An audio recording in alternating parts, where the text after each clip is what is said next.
سر جانان دی او که زه یې پرېږدم د کوڅو ملنګ به شي او یا دا چې ستا دې د سترګو اشاره وي که د چړو په څوکو لار وي را به شم. السلام علیکم ګرانو کتونکو، سلامونه او احترامات. محمد شاه دلکش یم او زما خوا کې ډېر خوږ مشر صدر صاحب جان محمد جاني، تاسو له ډېر ښه پېژنئ. دې خوا نه راغلی یم، ډېر ښکلې مېلمستیا راله هم وکړله او د دوی په غوښتنه او د دوی په اصرار باندې یو غزل ریکارډ کوم. یا بسم الله راځئ چې غزل هم ریکارډ کړو. اول به زه خپل غزل وایم، بیا به د جاني صاحب نه هم یو څو شعرونه اورو.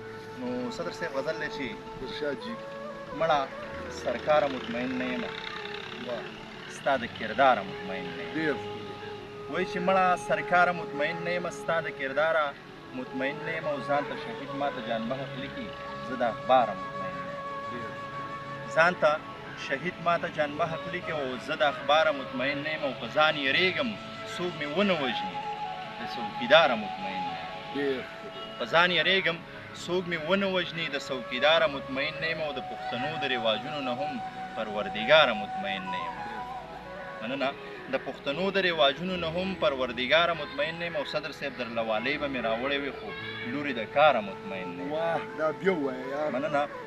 درلوالۍ به مې راوړې وي خو لورې د کاره مطمئن نه یم او ما د انګور نشه بیخي زنګوي خو د کوکناره مطمئن نه یم. ډېر ما د انګور نشه بیخي زنګوي خو د کوکناره مطمئن نه یم او ستا نه بغیر دلکشه حال مې دا دی ژوند کوم یاره مطمئن نه یم. یا یو دا دوه درې شعرونه نور ډالۍ دي چې تیاره به مې غلامه وي رڼا به مې مني یو وخت به داسې راشي چې دنیا به مې مني او د ظلم سلطنت به درله داسې سرچپه کم وزیر به په توبو کمه باچا به مې مني او د خپل ایمان جذبه به ورته ښایمه دلکشه فتوه به داسې ورکم چې مولا به مې مني. په دغه شعرونو باندې صدر صاحب له بلنه ورکوم چې په کل شان غزل یو څو شعرونه مو سره شریک او خوند ترې واخلو. صدر صاحب ارشاد. مهرباني جي زه به درته یو شعر ووایم او تا ته ما ډېر زیات زړه ستړی کړ خو دا شعر داسې دی د کتونکو ته ډالۍ وي چې د دار په سر کې مې پرې کېږي ژبه، د دار په سر کې مې پرې کېږي ژبه، زه به پرې ټول